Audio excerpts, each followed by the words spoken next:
And we're live. I'm tired of people booing of me. I can't take it. Okay, are you Goran Dragic right now, or? No, I'm LeBron James. The GM, the bum, the whoever.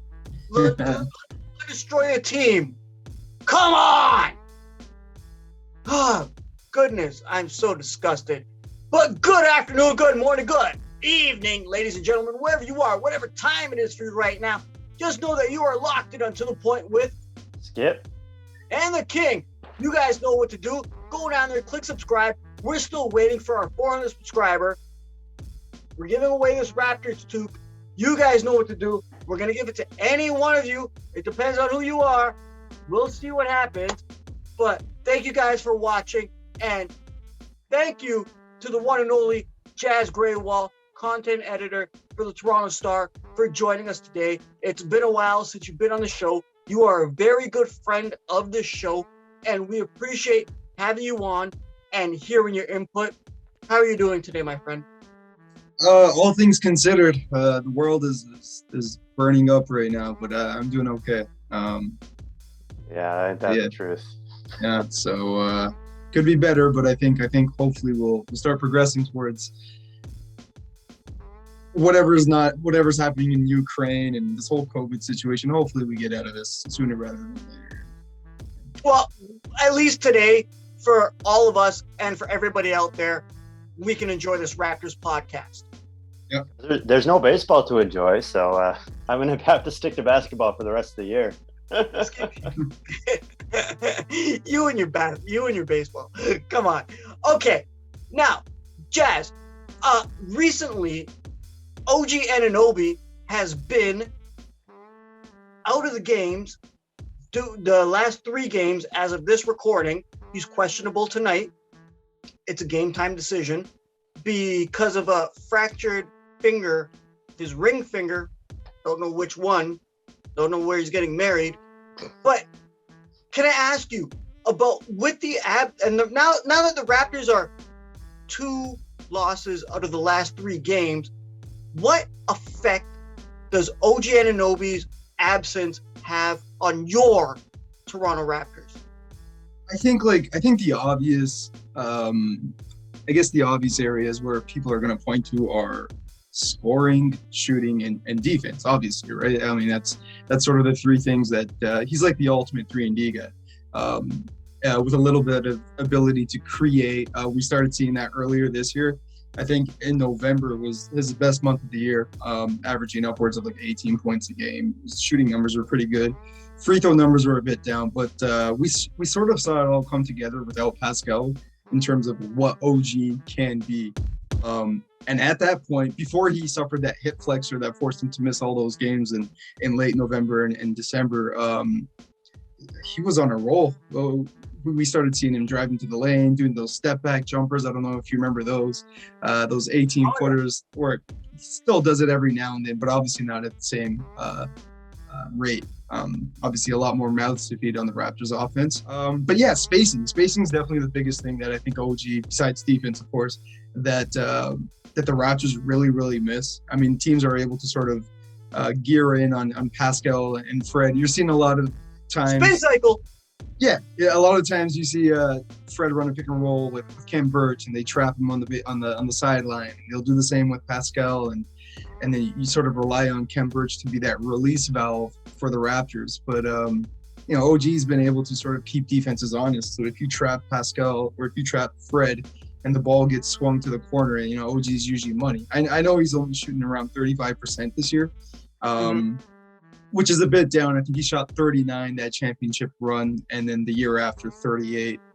So it is down, and I didn't get to check the volume. I'm not sure if it's gone up or down, but his scoring average has gone up. It's always steadily improved, and I really thought he was going to be a 20-point scorer, and obviously there's still time for that. But with the hip flexor and the ring injury, and he's not able to catch a break. But I do think that's affecting his shooting, and that's why his percentage is a bit down. And who knows how long he's been dealing with this injury. His percentages have actually gone up. His numbers have actually gone up each year incrementally. Yeah. His numbers right? have, not his percentages haven't necessarily. His numbers have. Oh no, his 3-point percentage went down. It's down this year.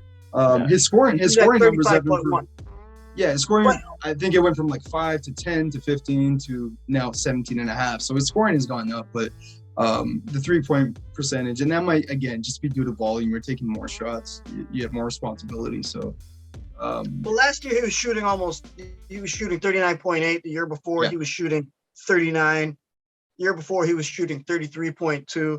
Yeah. And his rookie year he was shooting 37.1. 7. Right now it's 35.1. But he has been taken out of the 3-point conversation. So, Skip, I have to ask you now, based on what OG Anunoby has done, what impact does he have on this Toronto Raptors team that's built currently? Is that the end of your question? Sorry. Yeah. What impact does he have, brother? Well, I think the number one thing that when I think OG Anunoby and I think impact, the number one thing that comes to mind is defense. I always think of him as the guy who can come in there and shut somebody down, come in there and be the axis sort of around which the defense operates, in theory. I actually looked into some of his advanced numbers, and his defense actually has declined, you could say, a little bit from what it was maybe a couple years ago. According to the advanced stats, a lot of his defensive numbers and a lot of his numbers across the board actually peaked 2 years ago in the year after the championship run.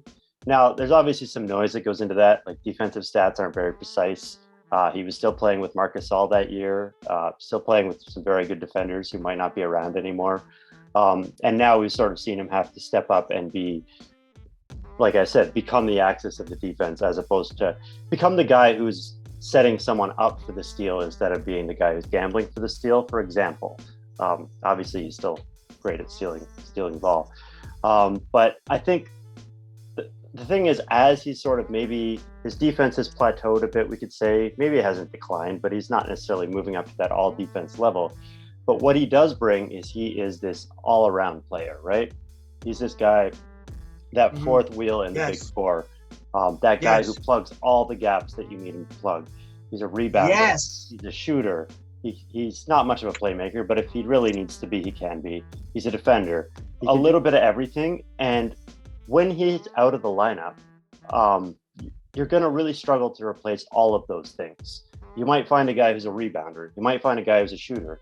Where are you going to find a guy who can do all of those things? So I was actually thinking with, I haven't seen the lineup tonight. This is going to go up after the second Nets game. But after those first two rough games out of the All-Star break without OG, I was sort of thinking, Khem Birch has not worked. Like you were saying, the spacing just has not been there. He's not really played very well. It just doesn't seem to be working for whatever reason. So I think they should, if they want to replicate what OG does, I think the best guy on the roster to do that is clearly Thaddeus Young. I'm not saying he's a savior. I'm not saying he's going to be OG. But as far You've been harping on him for a while. As far as a multi-dimensional player who can fill a lot of the same gaps that OG can, I think that would be the guy that would allow the Raptors to keep playing the way they've been playing. Now, I think maybe the reason they didn't go in that direction is because they want to integrate Thad Young into the bench unit and have him sort of step up to the plate that way and learn his role and maybe buy some time with a guy like Birch eating up those starters minutes. But I'm interested to see.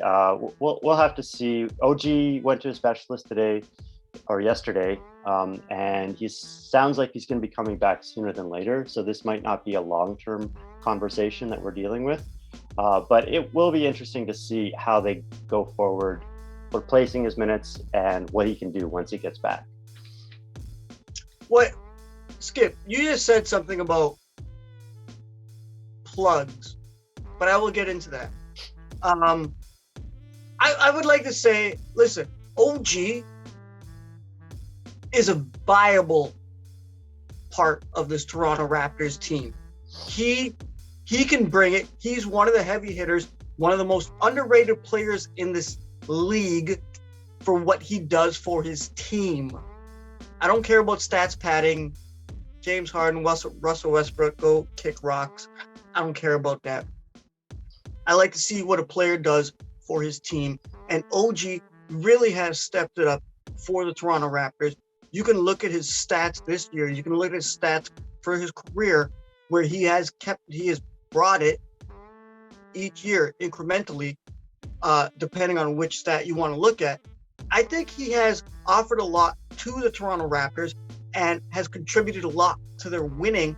Like right now, as we sit of this recording, the Raptors are, with OG, they're 45 and 44 and 41 in the last 2 years. 2 years, okay. Yeah, and without him, they're 16 and 31. That speaks volumes. And if you break that down, shout out to Robert Mishovich for that stat. Thank you very much. But he is an integral part of this team, such as Freddie, Pascal, Scotty, Gary Trent. He has been a big player. So with him being injured, like you just said, Skip, about plugging the holes, now I got to ask you guys, starting with Jas, do you think DJ Wilson could do that, getting signed to his third 10-day contract for the Toronto Raptors? No, I mean, there's a reason why the Raptors signed him to a second or the third 10-day and not sign him outright, or any other team for that matter.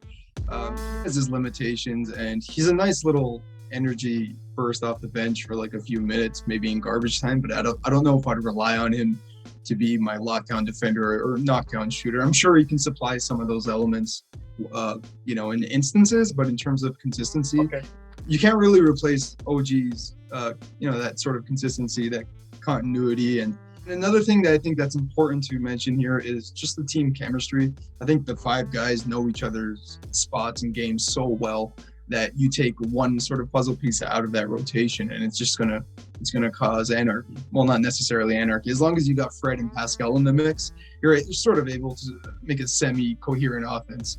The multiverse of madness. Exactly.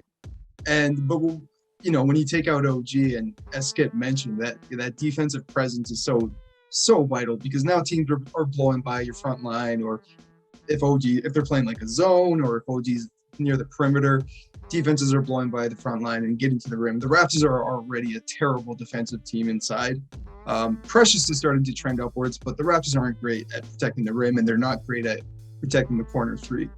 And so to have another, probably the Raptors' best defender, I would say it right. That's a fair. Pascal's been great too, and you can obviously talk about Fred and all team defense, but I'm just talking about Scotty. Yeah, he makes a lot of defensive mistakes though. Scotty's got all the tools, and I don't want to go into a Scotty tangent. Love the guy, but there's so many backdoor cuts he misses, or just missed assignments. I agree, but I was looking at some of the defensive stats for this episode, and he's a little higher than I expected in some of them. But yeah, for sure. But this is where like I separate analytics and the eye test. Yeah, I agree. The eye test, I agree 100%. Yeah. Yeah, because but yeah, not to go off on Scotty, but no, I completely agree with Skip. You take out OG, and that rips the fabric of sort of your identity up, and even. He played that Minnesota game, right? That Raptors win was not impressive. I know the Raptors pulled out the win, but they were not trending in a great direction. The last game before the break? Yeah, did OG play in that one? Yeah, I think he did. He wasn't great, but he played his last couple games. Yeah. Yeah. He already had the broken finger, but he was still playing at that point. He looked lackadaisical. Well, not even that. I think his 3-point shot. I mean, we're seeing it every day. It's taken a bit of a hit, and that's the thing, right? Like we didn't know that he had a broken ring finger. Exactly. We're like, he's bricking all these threes like that. I don't know if it's his right or his left, but if it's his right, like that would really affect your shot. It's his right, and the trainers didn't even know, because he didn't tell them. Yeah. Well, think about it. You deal with like a nagging injury. You're just like, oh, it'll go away. Maybe he kept thinking that. I don't know how long it was sort of plaguing him for, but maybe he was just like, I'll just play through it. I mean, he already missed a bunch of time in November and December. I'm sure he just wanted to just muscle through. He's definitely getting that mantle as a very injury-prone player. If you think about it, going all the way back to his college days, right? Like, we got him because he dropped in the draft because he was injured. He would have been a lottery pick, yeah. Basically every year, I mean, I don't want to harp on this, but it's true. Every year he's missed time, and that's a bit concerning, at least. Even during the championship run. Well, you know what? That was the appendix, right? So like that one's just, that's just bad luck, yeah. That's just bad luck, yeah. But the hip flexor, the ACL, the ring finger, he's had a strained calf. I'm pretty sure he missed time in Tampa with. I checked. I double checked. I forgot what that injury was. Yeah. You have to check your writers. Yeah, I don't know what it is. It sucks because you can only imagine having OG for that championship run, backing up Kawhi Leonard. Like, are you kidding me? So it's unfortunate for the man, but hopefully he's able to string some games together because the Raptors are going to need him for this last push with the Celtics taking pretty strong hold on that 6th seed, and then Raptors sitting comfortably in 7th. But you really want to avoid the play-in as much as possible. And Brooklyn's going to get healthy, so yeah, 6 is where they should be aiming. Hopefully, OG helps push. Watch what you say about the Celtics, because Skip, you might strike a chord with Skip. Well, no, I mean, I'm no Celtics lover, but everyone's in love with them right now, and they seem to have turned the corner. So that's going to be a tough thing, and they will need OG healthy if they want to make that run. And like, as much as those first 2 blowouts out of the break were because OG wasn't in the lineup, I think there's a lot of other factors that go into that. Sure. There's malaise from the break. There's, I don't know, maybe being a little hungover from Fred's birthday, I think someone was saying.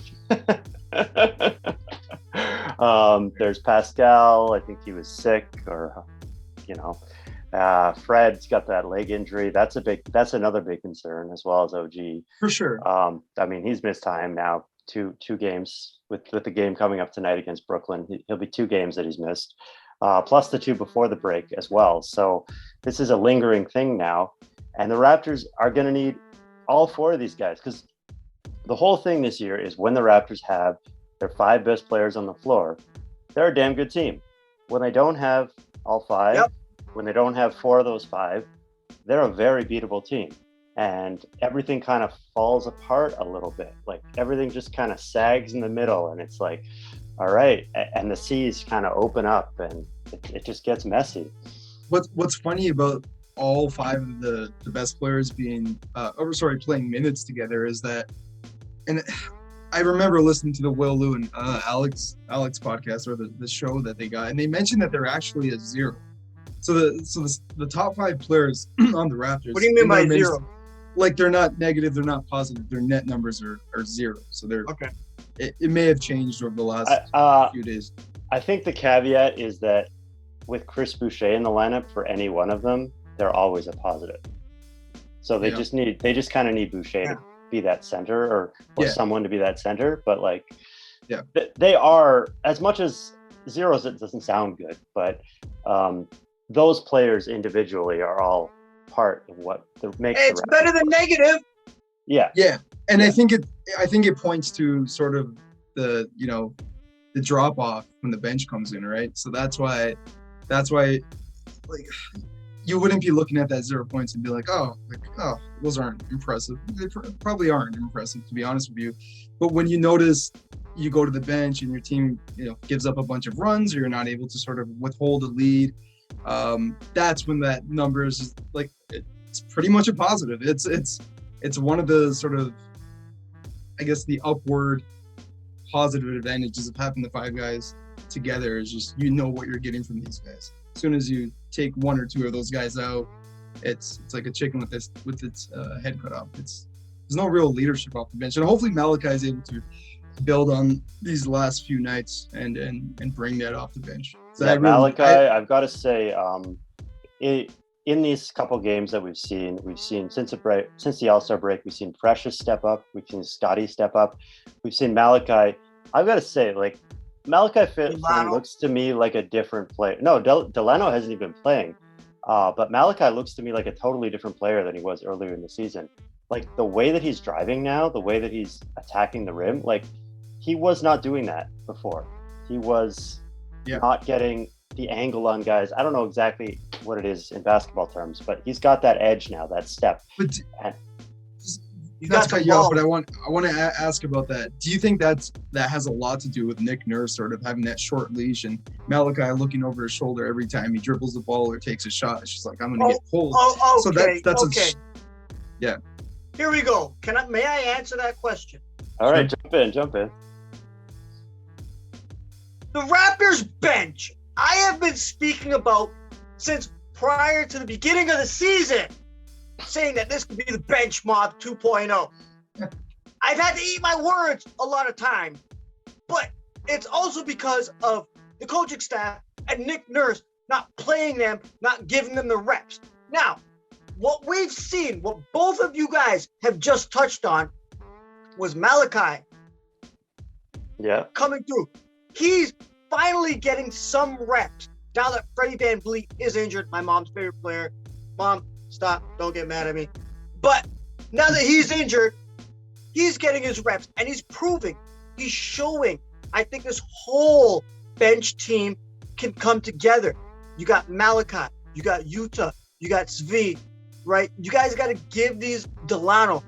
You guys, Birch, who's coming off the bench at the big, right? Thad Young, right? You got to Precious. Precious. And Precious as well. You got to give these guys their freaking chance to get their reps, to show what they could do instead of running your starters into the ground. 100%. Right? But I will say it's a two-way street. Hold on. Before the playoffs start, because in the playoffs, you are going to need these guys. You are going to need them to be ready. Think about it this way. Like we did kind of touch on about issues going on in the world. Yeah. You can't have a soldier out there without training. You can't just throw somebody out there. You have to give them their chance and let them go. And that's what these guys are. Nick Nurse is the lieutenant. Masai is the general. They have to let these soldiers go about it, get their reps, understand what it's like to win that war against the other team. But Brooklyn, go on. But counterpoint. That was my rate. Sorry. So what if that's exactly what's happening, right? Like, what if? Because, like I said, Malachi looks like a different player. Like he's playing at a different level than he was previously. Could be just a hot streak, but I've seen some moves that I haven't seen. Maybe it takes that coach benching you and that coach getting up in your face. Like, what did we hear about Stanley Johnson when he left Toronto? He said that the guys in Toronto told him he wasn't a good basketball player, and like that motivated him or whatever.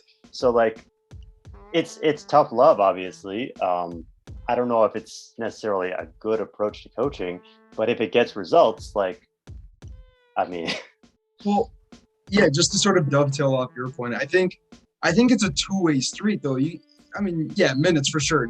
But in the NBA, you have to earn your minutes. So if Svi's not hitting corner threes, he's not defending, if Yuta's not rebounding or defending or knocking down corner threes that the Raptors so desperately need, this is not a great three-point shooting team, then, yeah, of course Nick's going to get frustrated. You're about to lose the 6-point lead that you had because of your starters. And now you're down 3 or 4 points, and now we got to bring Fred and Pascal back. So there's a juggling act. So I do understand what Nick's dealing with in that sense, but I do agree he needs to, not run his players into the ground. But the playoffs is going to be a shorter rotation, so these bench players aren't going to be counted on as much as they're not really counted on right now. But it's going to be like a 7-man rotation. Knowing Nick, it might be a 5-man rotation. No, it'll be 7. It might be 8 if everyone's healthy. Yeah. Okay. Well, how do these players learn without failing during the regular season? Practice, G League. The regular season is spending money on Bet365 where you just drop $1 or $2. Yeah. Okay. The playoffs is when you're dropping G's. Yeah. Okay. You can afford to let these guys try and fail, which is what I'm saying. I want to see all in. I do. I really want to see.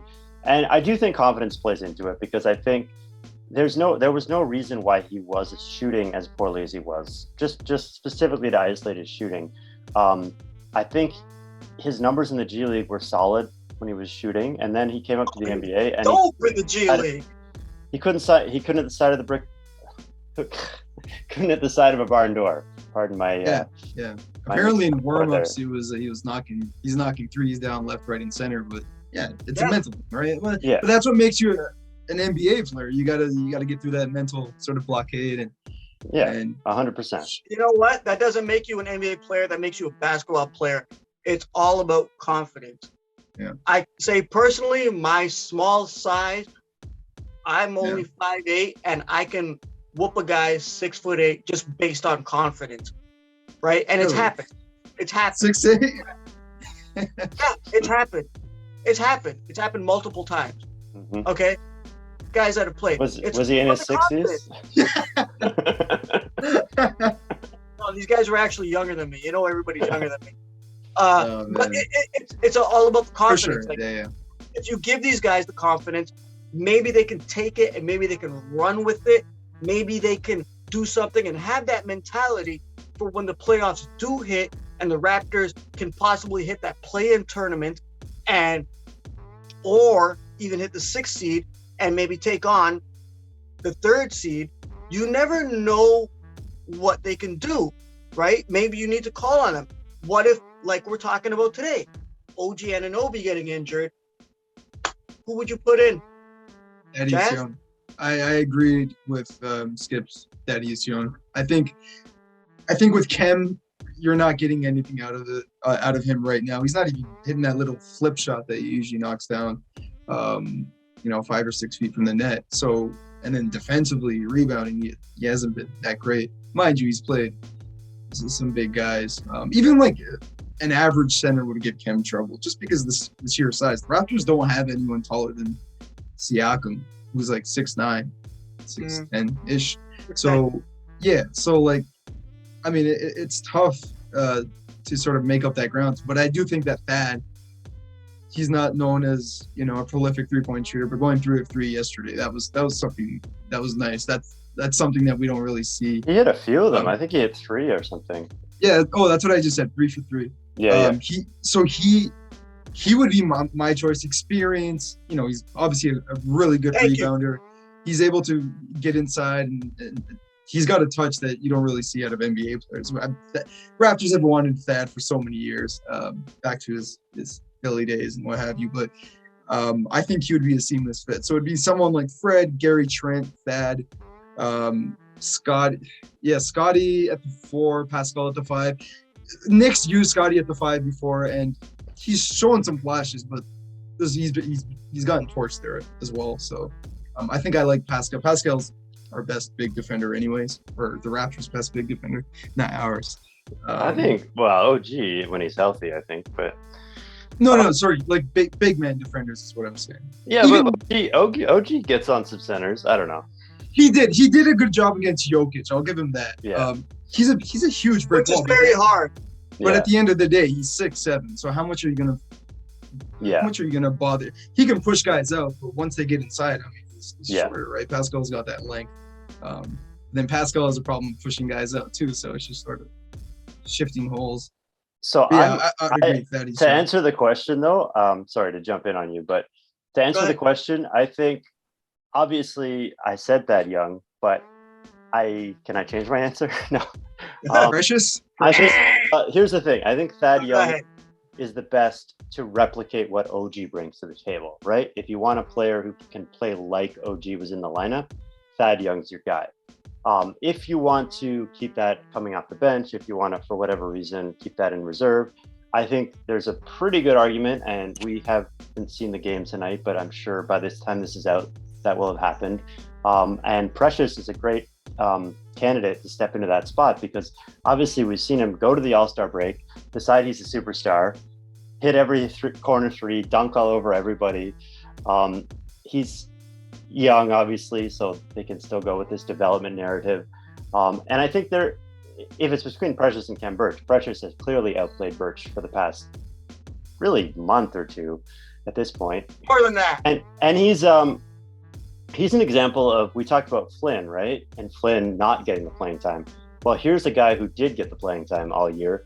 And we've been watching him all year, just kind of cringing a little bit, like, oh, what's he doing out there? What are we doing? And now maybe we're starting to see that pay off a little bit. I mean, and if he can hit those corner threes, man, if he can hit those corner threes like he's been hitting them, he doesn't need to handle the ball. He could play solid defense, hit corner threes, dunk. Obviously, you still need to get him off the floor in crunch time, but I mean, he might be ready for just a slightly larger role at this point. Would you be worried about disrupting the bench flow though, at all? Like the sort of that spark plug. I know him and Chris both bring that spark plug energy off the bench, and I mean, you're getting 21 and 10 nights out of Precious one night, but like you're getting those kind of numbers. A little bit, but I mean, I think personally, I would rather have Thad running the bench than worrying about the energy coming off the bench. But you could go either way. As we know, Nick will ride whoever's hot as the. And he'll stagger the minutes anyway, so it doesn't really matter at the end of the day. Yeah, he's Uncle Scrooge with the minutes. I like what you guys said about Thad Young. That was pretty cool. Yeah, I do think he provides a certain amount of leadership, that veteran mentality to take the young Raptors who are considered veterans for some weird reason. So, guys, this has been a great conversation. I have one question. Yes or no? Is LeBron going to take the NBA back to the bubble because he cannot handle people booing him? Yes or no? Jas? Yes or no? What do you mean by taking him back to the bubble? He can't handle the booing. He said he'd rather have no fans. Oh, I missed that. I saw the interaction between him and the fan. I didn't know what he was saying. I'm not a great lip reader. Do you think he's going to be a crybaby? Yes or no? Well, I guess he already cried in terms of going back to the bubble. No, but the Lakers are just sort of, they made their own bed. They're stuck where they are. Skip. Answer me that question. It's not his choice to make. I reject the premise, but come on, you know him and that sleeping together. This is a huge COVID outbreak. Yeah, I don't see that happening. Yeah. Okay, but this has been a great conversation, Jas. Thank you very much for joining us. It's always been a pleasure, and it's great to have you on the show as usual with your great basketball mind and everything you guys got to say. You guys know what to do. Go down there. Click subscribe, click like, leave a comment. Jas is on the Toronto Star as the content editor. So anything you're reading out there, you are going to see probably front page, maybe back page. You never know which page, but he's out there at Jas Grewal. Thank you very much for coming on. That, man. Thanks for having me, guys. You guys are always awesome. So I appreciate the dude, you're always awesome, man. Yeah. All right. So on behalf of myself, Jas, and the skipper, good afternoon, good morning, good evening, good night, and peace. See you guys.